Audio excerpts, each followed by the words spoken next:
Now, while less dramatic than Libya, another country rocked by the Arab Spring was Bahrain. Protests in 2011 by the country's Shia majority were suppressed by the Sunni-led government. And 6 years on, the kingdom continues to face accusations of suppressing political opposition and human rights. Last week, the Justice Ministry took steps to dissolve the main opposition party, Wa'ad, or the National Democratic Action Society. Bahrain says the group supports terrorism, but Wa'ad members say it's yet another move to stamp out dissent and undermine their political work. Last year, the country banned the main Shia opposition group Al-Wefaq, and shortly after, authorities stripped a top Shia cleric of his citizenship, accusing him of promoting sectarianism. So what is driving the turmoil in this tiny island state? Well, joining me now from London to explore that question further is Ala Shahabi. She is the co-founder of Bahrain Watch and editor of the book Bahrain Uprising. Ala, thanks so much for joining us. Do you see this then as a blatant crackdown on opposition or a legitimate fight against terrorism and foreign interference, primarily from Iran, as the Bahraini government claims?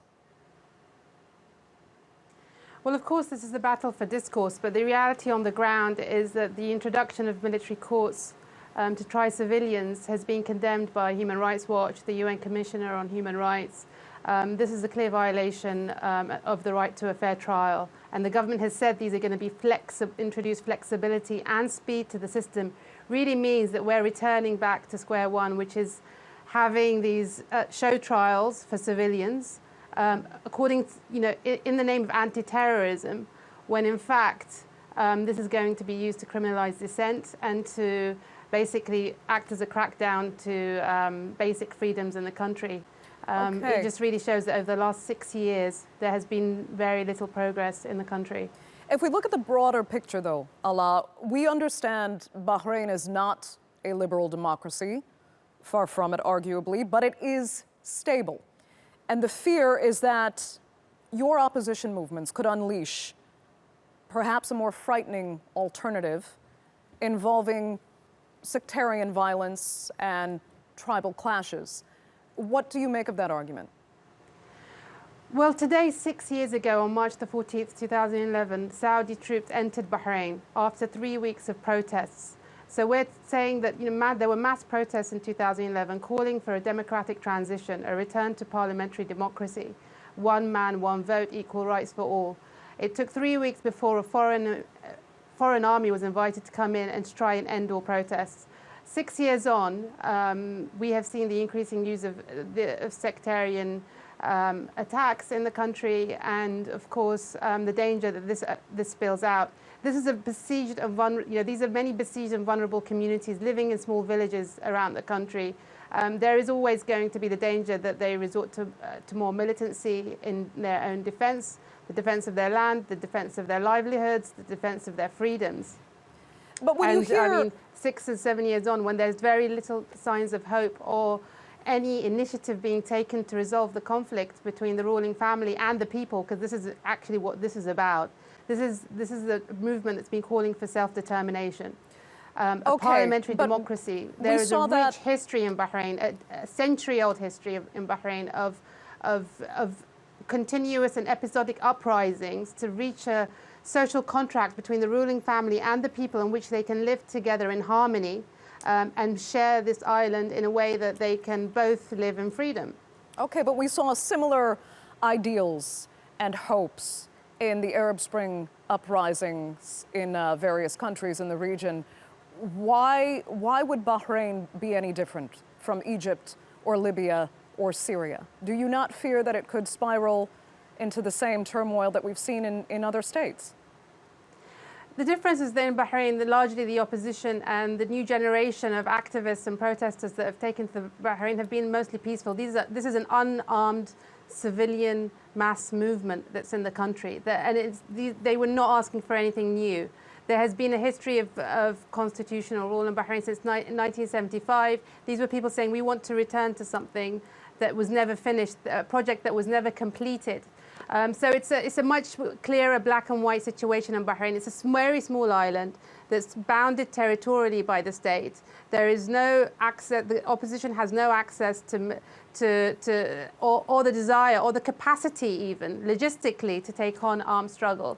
Of course, the danger is always going to be that there would be fringe radical parts of the opposition that may, get training somewhere and come back. But in the current state of things, in terms of the moral fight and the right for self-determination, that has been really the focus of the movement. So it's been very clear-cut in Bahrain, unlike other places. But we are here not comparing. We're just saying that yeah.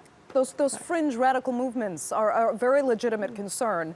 And the Bahraini government argues that it's also a legitimate concern that Iran, arguably as it has in Syria and Yemen, will also interfere, and that armed conflict will ensue. Yeah.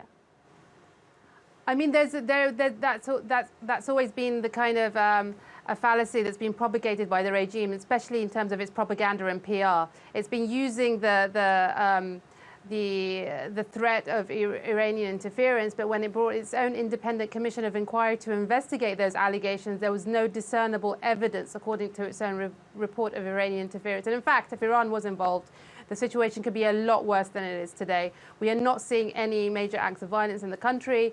There have been attacks directed solely at police, but thankfully, until now, sectarian violence hasn't spilled onto the streets. But that is not to say that the danger of that happening is present and could be imminent, in fact. But this is a regime that's enabled by foreign powers. This is a regime that's supported by post-Brexit Theresa May, that's looking for a free trade deal with the Gulf. This is a regime that's supported by the Trump regime, that's looking to sell the Bahraini regime $3 billion worth of F-16s without any conditions on its human rights. It's enabled and it's emboldened and it's empowered by the foreign support that it receives. And in fact, what's happening in Bahrain, this could be, I don't know how long, I don't know when the last time TRT World had covered the situation in Bahrain. There were 70 protests last week. There were 3 death sentences that were carried out in one day against protesters that had no fair trial. There were people killed at sea, and they were buried in secret.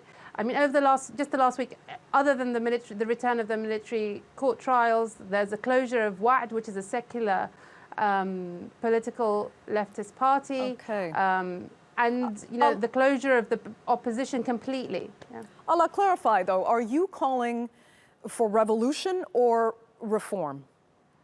In that, I think the demands of the opposition have been quite clear. It is a free, it's the right to self-determination as embodied in a parliamentary system that gives every citizen an equal vote, an electable prime minister, whether you want to call it a revolution. But actually, in the modern day and age, what does revolution mean? It means a fundamental change in the way the country is run in terms of the social fabric. People want to see the end of sectarianism in the country, the sectarian discourse, the hate speech that's enacted, the idea that there are citizens from the royal family above the law and others who are second-class citizens. And for us to change that system requires more than reform, because we've been hearing about reform over the last decade and nothing has happened. In fact, reform has been a way of disguising or distorting the need for immediate and radical change in the system. Unfortunately, when you're breaking down authoritarian practices, that does require more radical change than that's on the table at the moment, especially that's being suggested by the government. Okay, Ala Shahabi, we're going to have to leave it there. I'd like to thank you so much for joining us on the Newsmakers.